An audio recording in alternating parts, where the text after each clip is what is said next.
और जो हमारे सैनिक घायल हुए हैं उनके शीघ्र स्वस्थ होने की भी मैं ईश्वर से कामना करता हूं।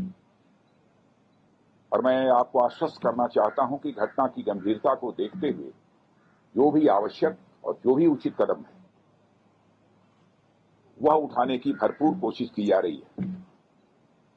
हमारे लिए हर सैनिक बेहद महत्वपूर्ण है और हमारा एक सैनिक, मैं मानता हूं, वो हमारे परिवार के सदस्य के समान है। यह हम सब के अंदर यह भावना रहती है, सारे देशवासियों के अंदर यह भावना रहती है। और आपके ऊपर कोई नजर डाले तो सचमुच यह हम सबको कतई बर्दाश्त नहीं है। मैं आपको यह विश्वास दिलाना चाहता हूं। इस प्रकार की घटनाओं को रोकने में सिक्योरिटी और इंटेलिजेंस एजेंसी दोनों ही महत्वपूर्ण भूमिका निभाते हैं और लगातार उनके द्वारा भी यह प्रयत्न जारी है यह उनकी यह भूमिका और भविष्य में ज्यादा इफेक्टिव हो। उसके लिए जो भी शासन की तरफ से सहयोग की आवश्यकता है अथवा भविष्य में भी जो शासन के सहयोग की आवश्यकता पड़ेगी, उसके लिए हम सरकार का खजाना पूरी तरह से खुला हुआ है। लेकिन मैं यह भी मानता हूं कि इस प्रकार की घटनाओं को टेकन फॉर ग्रांटेड नहीं लिया जा सकता है। हमें और सजग रहने की आवश्यकता है। मैं जानता हूं आप सब सजग रहते हैं, लेकिन मैं मानता हूं कि और अधिक सजग रहने की आवश्यकता है। और जिस तरीके से आप सब काम कर रहे हैं उसके प्रति मैं ये कहना चाहूंगा, सभी के प्रति हम सबका एक कृतज्ञता का भाव है। और साथ ही जिस शौर्य और पराक्रम का आप परिचय देते हैं उसके कारण हम सबको एक गौरव की भी अनुभूति आप सबके कारण होती है। और मातृभूमि की सेवा में जो भी आपका बलिदान है, जो भी आपके एफर्ट्स हैं, जो आपकी कोशिश है, उसकी किसी भी सूरत में किसी भी चीज से तुलना नहीं की जा सकती। मैं उसे कहना चाहूंगा कि वह अपने में अनपैरेलल है और इसकी कोई कीमत भी नहीं चुकाई जा सकती। कोई हमारा सैनिक शहीद हो जाता है, भले ही कुछ कंपनसेशन दे दें, लेकिन वह कंपनसेशन के द्वारा उसको कंपनसेट नहीं किया जाता। वह क्षति जो होती है कभी पूरी नहीं की जा सकती।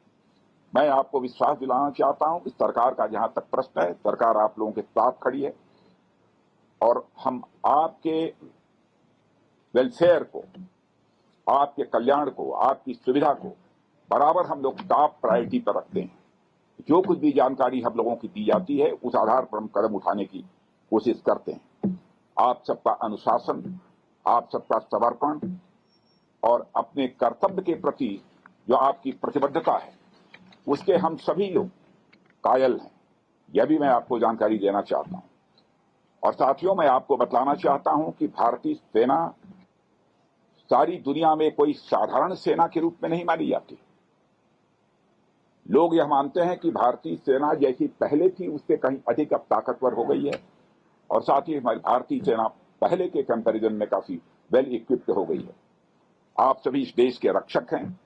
देश की रक्षा के साथ साथ मैं आप लोगों से विशेष आग्रह करना चाहता हूं, देश की रक्षा की जिम्मेदारी आप लोगों के ऊपर है, लेकिन इस देश की रक्षा के साथ साथ अपने देशवासियों का दिल जीतना यह भी आपके लिए बहुत बड़ी जिम्मेदारी आपके कंधों के ऊपर है।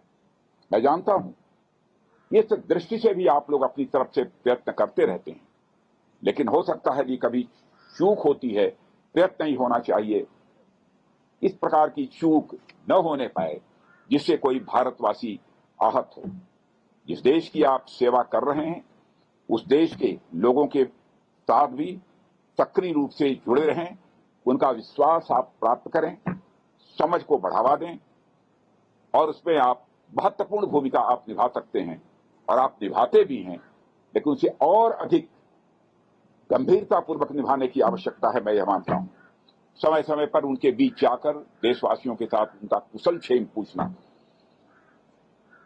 कोई कठिनाई हो तो उसके बारे में भी जानकारी हासिल करना, जहां पर उसकी जानकारी देनी आवश्यक है, जिस भी स्तर पर उसकी जानकारी देना, मैं समझता हूं यह सब भी आपकी जिम्मेदारी है।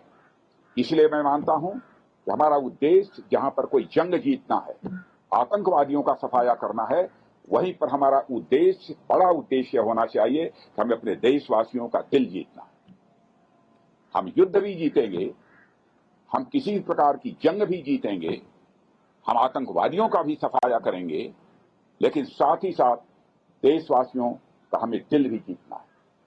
अरे बहुत बड़ी जिम्मेदारी आप सबके कंधों के ऊपर है और मैं अच्छी तरह जानता हूं उसको आप पूरी निष्ठा के साथ, पूरे लगन के साथ निभाने की अपनी तरफ से भरपूर कोशिश करते हैं।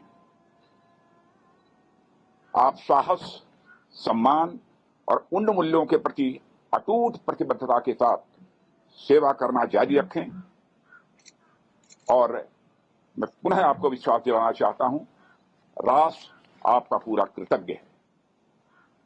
और मैं आज के अवसर पर इससे ज्यादा कुछ न कहते हुए मैं पुनः अपनी तरफ से आप सबको हार्दिक शुभकामनाएं देता हूं और आपके परिवार का भी मैं यहां पर अभिनंदन करता हूं। यह जानकर आप लोगों ने एक सैनिक बनने का संकल्प लिया है। किसी भी प्रकार का जोखिम आ सकता है, सैनिक के रूप में अपनी भूमिका निभाते हुए हमारी जान भी जा सकती है, कुछ भी हो सकता है। फिर भी यदि जोखिम उठाया है तो ये कोई छोटी बात नहीं है, आपके जीवन का एक बहुत बड़ा संकल्प रहा होगा, तब आपने सेना में भर्ती होने का फैसला किया है। आप सबकी यह सोच और जो आप कुछ कर रहे हैं वह कृत्य, मैं देश का रक्षा मंत्री होने के नाते कहना चाहूंगा, वह अभिनंदनीय है। जनता का किस प्रकार का भाव आपके प्रति रहता है यह मुझे बतलाने की आवश्यकता नहीं है। आप भी गांव में जाते होंगे तो आपको एहसास होता होगा। आप देखते होंगे जब हमारा कोई जवान शहीद हो जाता है, बड़े से बड़े नेता की भी यदि कोई मृत्यु हो जाती है, डेथ होती है, उतनी भीड़ इकट्ठा नहीं होती है जितनी भीड़ हमारा कोई जवान शहीद होकर जाता है। कितनी बड़ी संख्या में लोग वहां पर एकत्रित होते हैं अपनी श्रद्धांजलि अर्पित करने के लिए। हजारों हजारों, लाखों लाखों लोगों की आंखों में आंसू आते हैं। क्या आप समझते हैं कि जब यहां पर हमारा कोई सैनिक शहीद होता है तो हम लोग चैन की नींद सोते हैं? हम लोग भी इंसान हैं, क्या गुजरती है हम लोगों के ऊपर हम लोग जानते हैं। लेकिन आपके शौर्य और पराक्रम पर दोस्तों हम लोगों को पूरा विश्वास है। आप आगे बढ़िए, आतंकवाद का सफाया जम्मू कश्मीर से होना चाहिए, इस संकल्प के साथ आप आगे बढ़िए। मैं आपको हार्दिक शुभकामनाएं देता हूं। आप विजय हासिल करेंगे, मुझे पक्का विश्वास है, पक्का विश्वास है। यह मानकर मैं चलता हूं। आप सबको बहुत बहुत शुभकामनाएं।